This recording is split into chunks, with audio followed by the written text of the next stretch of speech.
الحمد للہ رسول الکریم اعوذ باللہ من الشیطان الرجیم بسم اللہ الرحمن الرحیم ان اللہ ملائکتہ یصلون علی النبی یا ایھا الذین آمنوا صلوا علیہ وسلموا تسلیما اللہم صل۔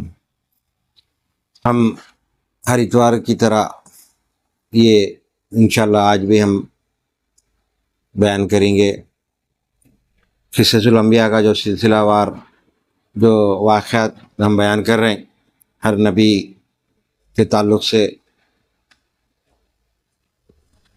تو آج بھی ہم انشاءاللہ جو باقی تھا ہم اس کو بیان کریں گے۔ کون سا چل رہا تھا؟ حضرت نوح علیہ السلام کا جو واقعہ چل رہا تھا اس کو ہم آج بیان کرنے کی پوری کوشش کریں گے، انشاءاللہ ہو جائیں گا۔ یہ حضرت نوح علیہ السلام کا یہ واقعہ ہے، ہم جہاں پہ ختم کرے تھے یہ تیسری قصہ ہے، دوسری قصہ ہے، انشاءاللہ ختم کریں گے ہم دوسرے قصہ۔ ہم جو بیان کرے تھے، آپ اپنی کشتی جب بنائے تھے سب کو سوار ہونے کے لیے جو حکم دیے تھے، جس میں چرند پرند وغیرہ وغیرہ جو تھے سب کو حکم دے کے آپ جمع کر لی کشتی میں، تو اس میں ہر وہ جاندار پرندے چرندے سب دو دو ایک ایک جوڑے کی شکل میں آ گئے تھے۔ ہم پھر یہاں سے بیان کریں گے جہاں چھٹا تھا۔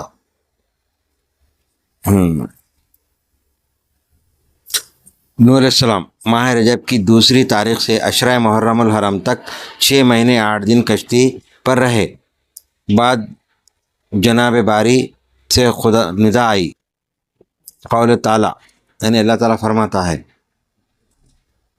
اللہ کی طرف سے حکم آیا، اے زمین نکل جا اپنے پانی، اور اے آسمان تھم جا اور سکھا دے پانی، اور ہو چکا کام اور کشتی ٹھہری۔ یعنی 6 مہینے تک پانی آہستہ آہستہ آہستہ ہٹنے لگا، یعنی جذب ہو گیا پن، اور کشتی ٹھہری جودی پہاڑ پر، یعنی پہاڑ کا نام ہے جودی پہاڑ، اور حکم ہوا کہ دور ہو قوم بے انصاف فائدہ۔ 40 دن پانی آسمان سے برسا اور زمین سے ابلا، پھر 6 مہینے کے بعد پہاڑوں کے سر کھلے کے کشتی لگی تھی جودی پہاڑ سے۔ وہ پہاڑ ملک شام میں ہے، جو آج بھی لوگ بولتے وہ کشتی موجود ہے آج بھی جودی پہاڑ پہ، وہ پہاڑ ملک شام میں ہے۔ تب بارش موقوف ہوئی اور زمین خشک ہوئی، ایسا کہ ایک قطرہ پانی زمین پر نہ رہا۔ دیکھو خدا کی قدرت، پانی اتنا آیا کہ سب کو لے کے ڈوب گیا پانی۔ جب اللہ کا حکم ہوا کہ پانی کو تھم جا، رک جا، ٹھہر جا، ختم ہو جا، وہ کہ حکم ہوتے ہی پانی آہستہ آہستہ پورا جذب ہو گیا۔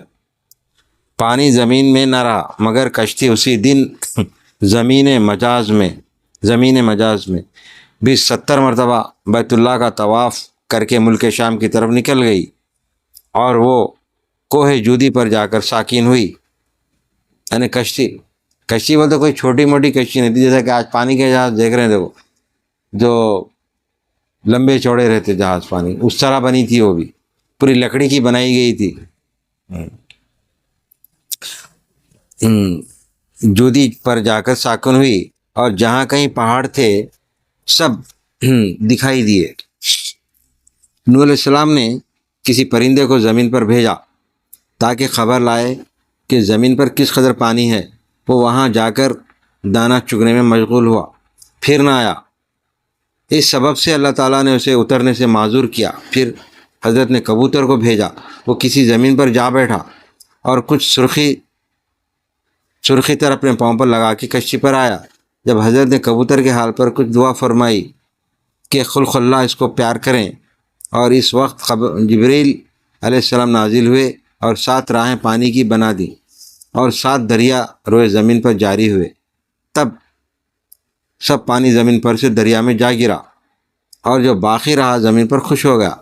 اور نوح علیہ السلام نے کشتی سے باہر نکل کر کہک جانوروں کو بھیجا، وہ زمین پر گیا، بسبب پانی نہ ہونے کے نہ ٹھہر سکا۔ پھر آیا حضرت نے اس جانور کو دعا فرمائی اور تمام قوم کو کشتی پر سے اتار لیا۔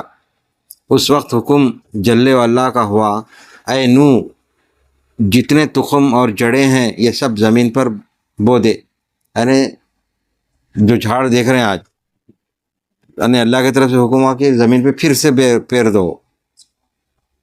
ہاں، کیونکہ پورا طوفان آ کے پانی آ کے سب تباہ ہو گیا تھا نا. تخم اور جڑیں ہیں یہ سب زمین پر بو دو، تمام اقسام ملے گی مگر انگور نہ ملا. تب جناب اہدیت میں عرض کی آواز آئی کہ ابلیس لعین نے اسے چرا لیا ہے. حضرت نے اس سے کہا اے ملعون، یعنی حضرت کا معنی نوح علیہ السلام. حضرت نے اس سے کہا اے ملعون، جڑ انگور کی لا دے.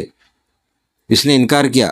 حضرت نے فرمایا کہ مجھے اللہ تعالیٰ نے خبر دی کہ تو نے چرایا ہے. تب شیطان بولا ہاں میں لا دوں گا، اس شرط پر کہ جب بودو گے اس کی جڑ میں ایک بار تخم پانی دو گے اور 3 بار ہم دیں گے.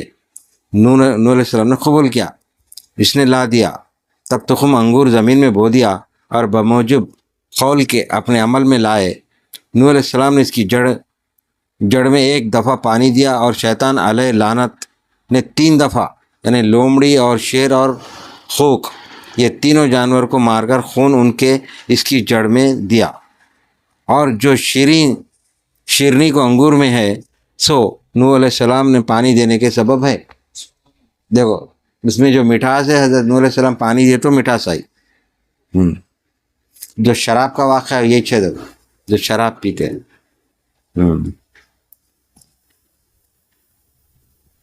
سو نوح علیہ السلام پانی دینے کے سبب ہے، اور اس سے جو شراب بنتی ہے سو ابلیس لعین کے سبب سے ہے.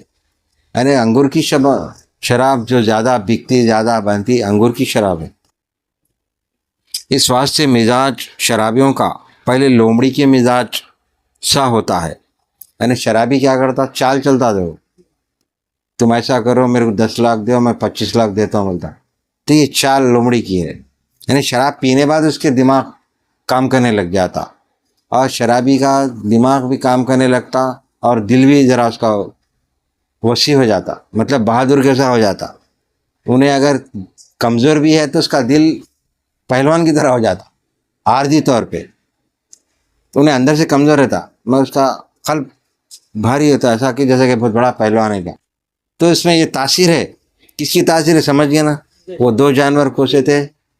ہاں، تو اس طرح ناجائز جو اس میں چیز پیدا ہو گئی، اس میں شرابی میں وہ چیز پیدا ہو جاتی، تو اس لیے شراب کو روکا گیا. اس کو حضور پاک صلی اللہ علیہ وسلم کیا بولے، ام الخبائث سے، یہ تمام برائیوں کی ماں ہے یہ شراب.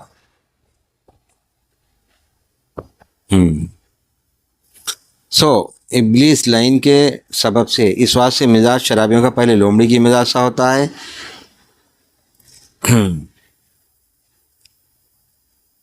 اور پیچھے شیر کا، اور بعد اس کے سور کا. دیکھو کیسی مثال ہے، اور حقیقت ہے یہ. شیر کا کیسا ہوتا، ابھی میں کیا بولا، دل، اس کا دل کیسا ہو جاتا، بہادر ایک دم غر بول کے آتا، آنکھ پہ مار دیتا ہوں بولتا. جبکہ اس کو اگر ایک چھوٹا بچہ مار تو گر جاتا ہو، اتنا کمزور ہے. میں اس کا دل ایسا بڑھ جاتا شرابی کا، کیونکہ خون میں جو دوران ہوتا، جو شراب جو خون میں تو اس کا اثر ہے یہ شیطان کا. اور سور کا کیا ہے، سور کیا ہے، بےغیرت جانور ہے. سور بےغیرت جانور ہے. تو شرابی بھی بےغیرتی پہ آ جاتا.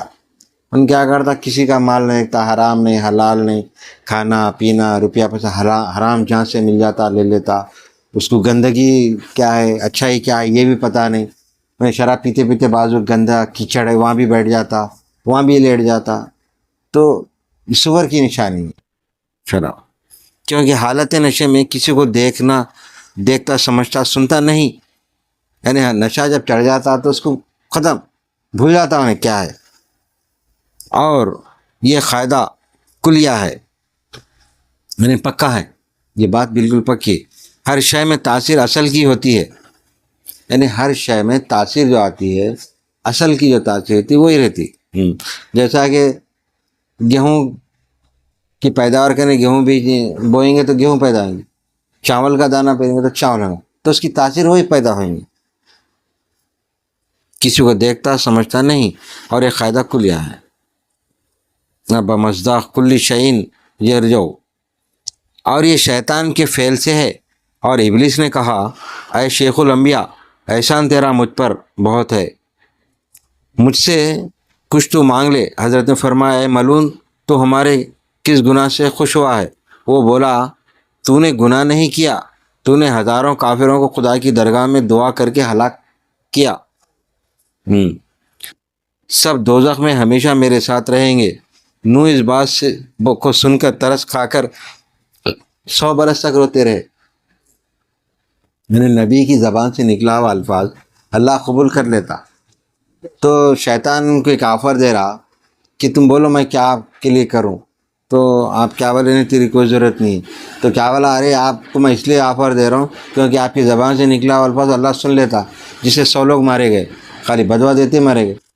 تو اللہ والوں کی بدوا سے لوگ ڈرتے، کیونکہ قائم مقام ہے، وہ وارثین ہیں، انبیاء کے وارثین ہیں، ولی۔ تو شیطان یہاں بھی ایک چال چلا، دعا کا ہلاک کے، سب دوزخ میں ہمیشہ میرے ساتھ رہیں گے۔ یعنی شیطان کہہ رہا وہ لوگ جو جس کو آپ مار دیے، وہ لوگ میرے ساتھ ہمیشہ رہنے والے دوزخ میں۔ نوح علیہ السلام اس بات تو نوح علیہ السلام اس بات کو سن کر ترس کھا کر 100 برس تک روتے رہے۔ ایک روز حضرت نوح علیہ السلام نے پوچھا کہ ملعون کون سا فعل ہے کہ جس کے کرنے سے اولاد آدم دوزخ میں جائیں گے؟ وہ بولا 4 چیزیں۔ دیکھو 4 چیزیں بتا رہا، کون انسان دوزخ میں کیسا جائیں گا۔ تو ملعون کو معلوم ہے پورا انسان کو کیسا بھٹکا سکتے ہیں، اس میں کیا خاصیت ہے جو دوزخ میں جانے کی۔ تو اس سے پوچھے آپ، تو بتا رہا انہیں جس کے کرنے سے اولاد آدم دوزخ میں جائیں گے۔ وہ بولا، کون ملعون بول رہا، 4 چیزیں، حسد، حرص، تکبر اور بخل۔ دیکھو اللہ والے ہمیشہ تاکید کرتے تھے، حسد، جلن، حرص۔ یعنی حسد جلن جیسا کہ اس کی تفصیل تھوڑی تھوڑی بیان کرتا ہوں۔ جیسا کہ کوئی انسان کے پاس، ہمارے کوئی دوست صاحباب کے پاس 4 بلڈنگ آ گئی، تو دل میں حسد نہیں رکھنا ہے کہ ان کے پاس آئے میرے پاس کیوں نہیں آیا، دل میں خطے نہیں لانا ہے کہ ان کے نے گاڑیاں ہیں، ان کے نے زمینیں ہیں، ہم یہ سوچنا اللہ ان کو دیا، ہم کو اس میں بہتر رکھا، تو حسد پیدا ہی نہیں ہوتا، تو ہم اس سے بچ گئے۔ دوسری چیز حرص، ارے میرے پاس مہینے کو 10-20 ہزار ہی آ رہے ہیں، ارے 50-60 ہزار آئے تو اور اچھا تھا، 1 لاکھ آئے تو اور اچھا تھا۔ یہ حرص بھی نہیں رکھنا، یہ حرص بھی دوزخ میں جانے کی نشانی ہے۔ اللہ والے اس سے بھی روکتے تھے اور رکتے تھے، اور خود بھی عمل کرتے تھے، کیونکہ ہمارے کو جیسا کہ کھانے کو 3 ٹائم میرے کو کھانا مل گیا کافی ہے، کل بھی مل جائے گا 3 ٹائم کھانا، تو اس پہ مطمئن رہنا، تو حرص سے بچ گئے، یہ بھی گناہ سے بچ گئے۔ دوسری چیز، تیسری چیز تکبر، ارے میرے پاس تو یہ آ گیا تو میں یہ ہو گیا، میں تو وہ ہوگا، ارے میں تو سب سے اعلیٰ ہو گیا، میں تو بہت بڑا ہوگا، یہ بھی دل میں نہیں لانا ہے۔ تمام انسانوں کے برابر سمجھنا اپنے آپ، چاہے اپنے پاس شہرت ہو، دولت ہو، عزت ہو، کچھ بھی ہو، ہم تمام مخلوق کے ساتھ برابر ہے سمجھنا، دل میں سمجھنا ہے، اور زبان پہ بھی لانا ہے، بات زبان سے بھی برتنا ہے، دل سے بھی برتنا ہے، تکبر نہیں آنا دل میں۔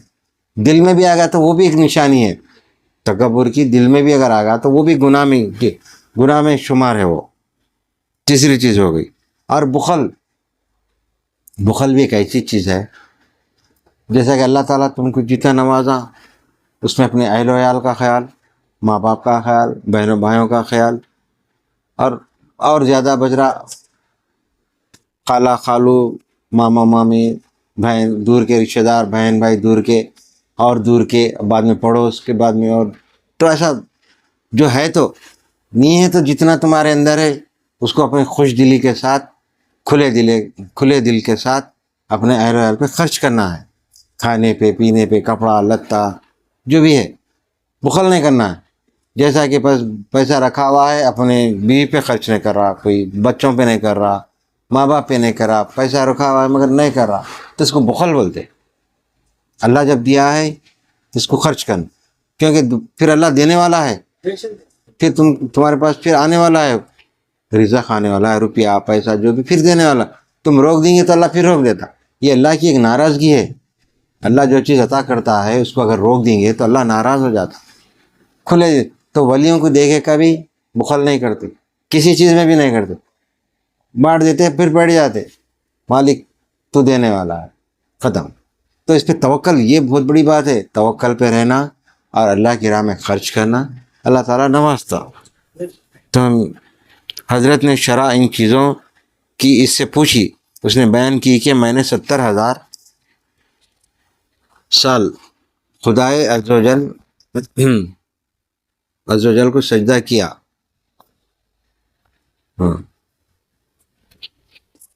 اور عبادت اس کی بجا لایا. جب آدم علیہ السلام کو حق تعالیٰ نے بنایا اور ان کو سجدہ کرنے کے لیے سب فرشتوں کو حکم کیا، سبوں نے ان کو سجدہ کیا، میں نے حسد کر کے نہ کیا، اس لیے سزاوار لعنت کا ہوا. یعنی ملون کیا سوچا کہ میں تو آگ سے بنا ہوا ہوں، میں تو ان سے بڑا ہوں، میں تو اعلیٰ ہوں، میں تو بہت عبادت کرا ہوا ہوں.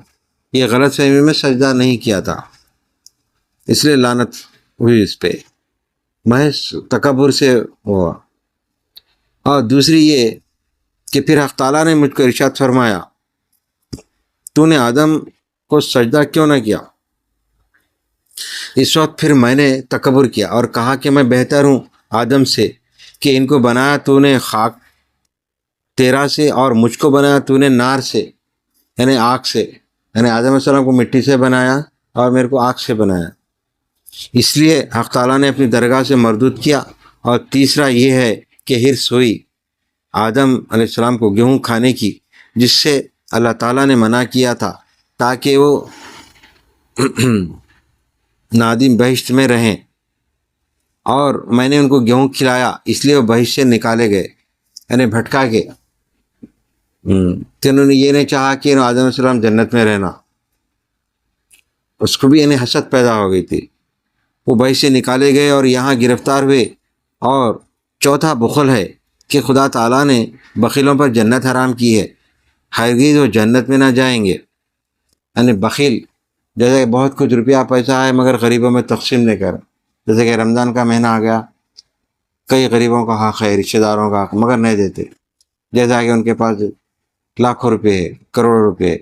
جیسا کہ زکوٰۃ، ایک مثال دے رہا ہوں، جیسا کہ 5 لاکھ زکوٰۃ نکالنا ہے، رشتہ داروں میں دے سکتے، مگر وہ لوگ بولتے 5 لاکھ اگر ہم نکالیں گے تو ہمارے کو بہت نقصان ہو جائے گا.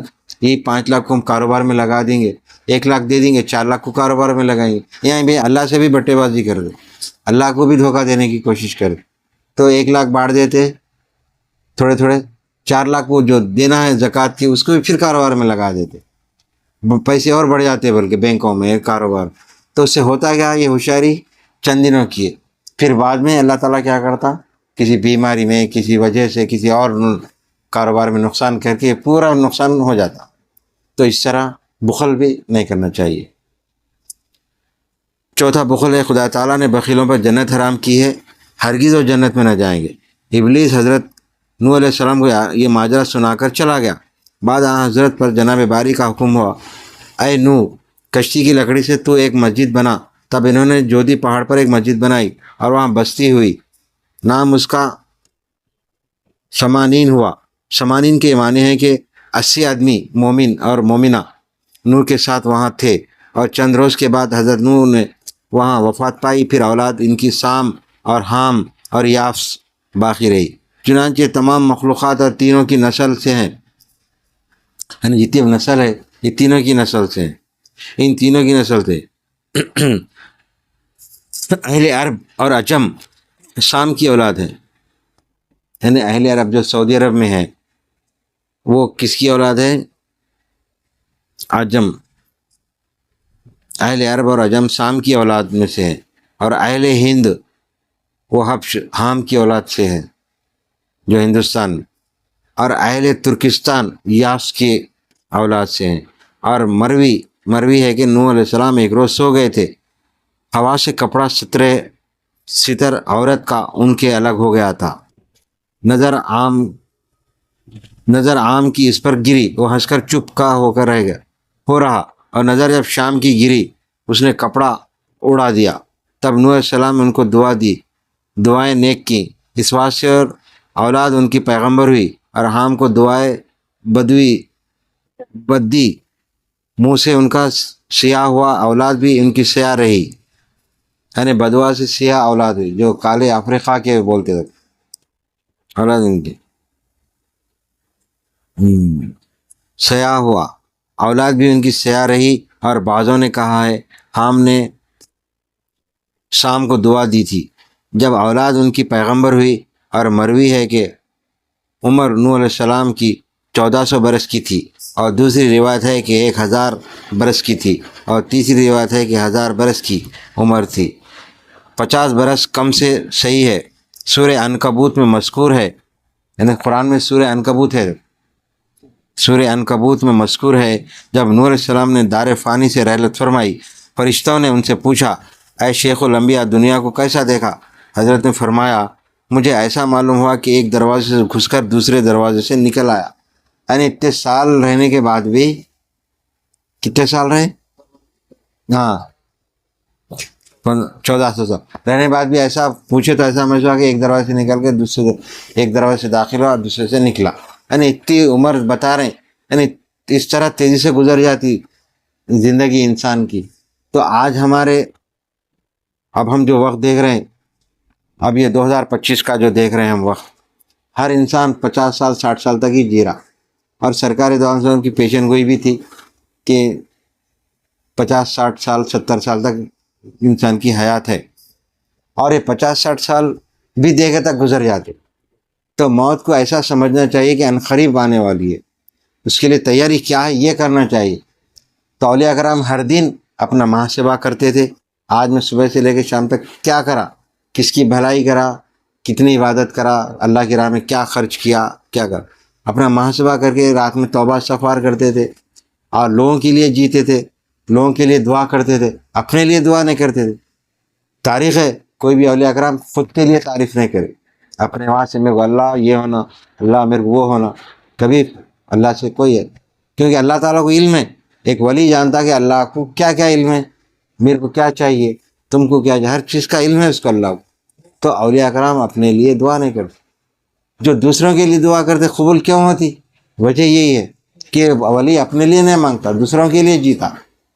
جس طرح کے ایک چراغ ہے، ایک چراغ لگا تو پورے کمرے کو روشن کرتا، تو اسی طرح ایک لکڑی ہے، ایک لکڑی کراڑی ہے بنتی، کراڑی جب تک کہ کراڑی خالی رہتی جھاڑوں کو نہیں کاٹتی، جب وہی لکڑی کا دستہ اس میں لگا دیتے کراڑی میں تو پورے جنگل کو صاف کر دیتی کراڑی ایک ہی دن۔ اگر خالی کراڑی لے کے مار لیتے پڑے تو ایک جھاڑ نہیں کاٹ سکتے۔ تو اس طرح مثال ہے اولیاء کی کہ خود کے لیے اپنا فائدہ نہیں سوچتے، قوم کے لیے سوچتے۔ تو یہاں پہ ہم بیان کر رہے تھے، تو حضرت نوح علیہ السلام سے پوچھے تو عمر کی آپ کی کیسا گزری، بولتے ایک دروازے سے آیا دوسرے سے نکلا بولے۔ تو اب یہاں سے ہم بیان کریں گے اولاد شام کے بعض کوفے میں، بعض یمن میں، بعض حجاز میں، اور شام اور مغرب میں جا کر شہر بسائے، اور اولاد حام کی ہندوستان میں آ کر شہروں کو آباد کیا، یعنی یہاں پہ ہندوستان میں جتنی آبادی ہوئی کس کی ہے؟ حام، نوح علیہ السلام کے جو اولاد تھے حام، ان کی اولاد ہے، جس میں سے الگ الگ اپنے اپنے فرقے بنا لیے، کوئی بت پرستوں میں بن گئے، کوئی اسلام قبول کے ہندوستان میں آ کر شہروں کو آباد کیا۔ اور اولاد یافس، جو یافس سے تیسرے اولاد، ان کی ترکستان میں جا کر سکونت اختیار کی اور شہر بسائے، اور سارا جہاں ان لوگوں سے آباد ہوا۔ پہلے شیطان علیہ لعنتنا نے ہندوستان میں آ کر بت پرستی کی راہ لوگوں کو بتائی، پھر ترکستان میں جا کر وہاں بھی بت پرستی سکھائی، بعد ملک عرب میں جا کر وہاں لوگوں کو بھی گمراہ کیا، یعنی شیطان ہر جگہ جا کر گمراہ۔ اور ایک بادشاہ نام اس کا عرب میں جرہم تھا، اور وہ قد و قامت میں 400 گز بلند تھا، جبکہ لوگ بلند قامت کے تھے تو 400 گز بلند تھا۔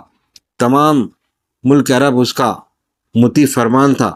بعضوں نے کہا کہ حضر موت اس کا نام تھا، اس نے وہاں مکانات و باغات اور نہریں بنائی۔ یہ حضر موت ایک ایریا کا نام ہے جو یمن میں ہے۔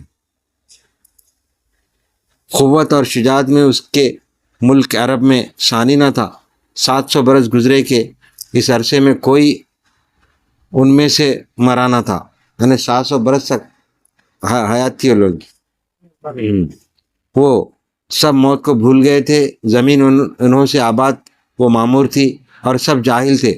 ایک دن شیطان اس قوم کے پاس آیا اور کہا کہ تم کس کی پرستش کرتے ہو؟ انہوں نے کہا ہم نہیں جانتے کہ کس کی پرستش کریں. شیطان نے کہا کہ میں تم کو بتلا دوں گا کہ جس کو تمہارے باپ دادا پرستش کرتے تھے. تب شیطان ان کو ہمراہ لے کر ہندوستان میں آیا اور بت پرستی سکھائی. دیکھو یہاں پہ جو بت پرستی زیادہ ہے ہندوستان، تو یہاں کی دین ہے.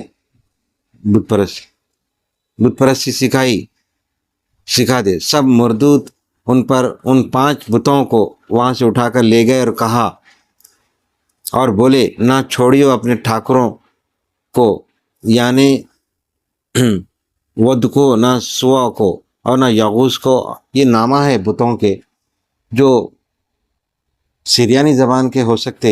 اس زمانے میں سریانی زبان بولی جاتی تھی. اب سریانی زبان کا نام بھی نہیں معلوم لوگوں کو.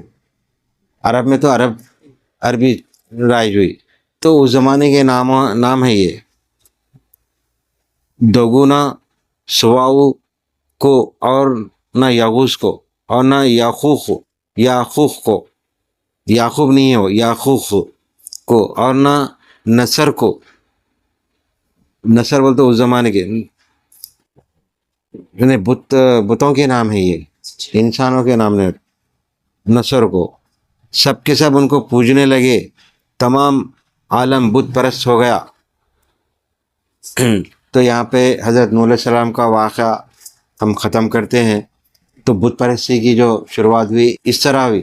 شیطان تینوں اولادوں میں نوح علیہ السلام کی بت پرستی کو سکھایا، جس میں سے اسلام قبول کرنے، پھر وہ لمبا واقعہ ہے. پھر اس میں سے پیغمبر بنتے بنتے حضور پاک صلی اللہ علیہ وسلم تک حضرت ابراہیم علیہ السلام پیدا، پھر وہاں سے ہوتے ہوتے سرکار پیدا ہوئے، پھر وہاں سے اسلام جاری ہو گیا. تو ہم آئندہ انشاءاللہ حضرت قصہ ہود علیہ السلام کا سنائیں گے. اب یہاں نوح علیہ السلام کا واقعہ یہ بھی ہے، جو بھی ہے مختصر ہے. یہ اور بھی واقعہ ہے، ہم اس کو مختصر کرتے ہیں. اللہ تعالیٰ سے دعا کرتے ہیں یا اللہ جتنے بھی یہاں حاضرین ہیں، مریدین متقدین حاضر جمع ہیں یہاں پر، اور یہ قصص الانبیاء کو سننے آئے مالک، دور دور سے اپنی حاجتیں لے کے آئے مالک، ان کی حاجتیں بھی پورے ہو جائے، جو مقاصد ہے وہ پورے ہو جائے. جو بے روزگار ہیں مالک، ان میں جو لوگ بے روزگار سے لگ جائے اور ان کے گھروں میں خوشحالی آ جائے، اور ان کے جو بچے امتحانات دے رہے ہیں ان کو کامیابی عطا ہو. جو نوکریوں کے لیے بے چین والوں نوکریوں کو لگاتے مالک، جو بچیوں کے لیے ان کے گھروں میں شادیوں کے لیے بیٹھے ان کی شادیوں کے انتظامات کر دے. جو ان کے گھروں میں بزرگ ہیں مالک، جو بیمار ہیں مالک، ان کو شفا کلی عطا فرما. جتنے ہمارے اور ان تمام لوگوں کے مرحومین گزر چکے مالک، ان کو قبروں میں مالک نور سے بھر دے اور ان کو جنت الفردوس میں اعلیٰ سے اعلیٰ مقام عطا فرما. ہم تمام کو حاسدین کی حسد سے اور دشمنوں کی شر انگیزی سے ہم تمام کو محفوظ رکھ، اور حضور پاک صلی اللہ علیہ وسلم کی سنتوں پر چلنے کی توفیق عطا فرما. اور اہل بیت اطہار سے ہم تمام کے دلوں میں محبت کو قائم و دائم رکھ، اور ہماری تمام نسلوں کو، ان کی بھی مریدوں کی بھی نسلوں کو ہمیشہ ہمیشہ مالک قیامت تک سرکار دو عالم صلی اللہ علیہ وسلم کا دامن سے لگا کے رکھ، اور اہل بیت کے دامن سے ان لوگوں کو وابستہ رکھ، تاکہ مالک یہ لوگ نہ بھٹک سکے. مالک جتنے بھی ہم مریدین معتقدین حاضر ہیں ان کی حفاظت فرما، ہم تمام کی حفاظت فرما، ہمارے دین کی حفاظت فرما، ہمارے ایمان کی حفاظت فرما، ہمارے کو بہکنے سے بھٹکنے سے بچا کے رکھ میرے مالک. ہماری ان دعاؤں کو قبول اور مقبول فرما. حضور پاک صلی اللہ علیہ وسلم کے صدقہ طفیل میں، تمام انبیاءوں کی صدقہ طفیل میں، غوث پاک سرکار کے طفیل میں، معشوق اللہ سرکار کے طفیل میں ہماری دعاؤں کو قبول اور مقبول فرما. بفضل سبحانک رب العزت عما یصفون والسلام علی المرسلین والحمد للہ رب العالمین وما علینا الا البلاغ المبین.